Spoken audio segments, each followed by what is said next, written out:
Əlamətləri necədir zobun? Zobda İnformasiya. təbii ki, boğulma ola bilir. Zobun növünə baxır.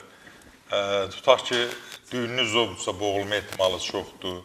Və yaxud da düyünlü zobla yanaşı diffuz toksik zobdursa, zəhərli zobdursa, yenə də boğulur, əsəbi kəskin olur, kəskin tərləmə olur, əsəblər çox oyaq olmaqla bərabər yuxu pozulur, arıqlayır, saçı tökülə bilir. Sonra bəzən görürsən ki, gözü böyüyür, əlləri əsir, ürək döyüntüləri artır. Başqa bir formada da Haşimoto xəstəliyində də halsız olur, yemədən deyir kökəlirəm, piylənirəm, qəbz Bu oluram. əlamətləri də. Hə, əlamətləridir.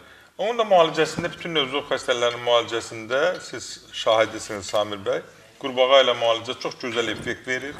Birinci gündən yuxusu qaydaya düşür. Ağrı, zəli, kompleks məlhəmlər, hamısı bir yerdə. Birinci gündən əlinin əsməyi dayanır, ürək döyüntüləri normallaşır, yuxu normallaşır, tərləmə dayanır və ən əsası da bu insanların narahat edən əsəbinin pozulması və yuxusuzluq. Onlar qaydasına düşür.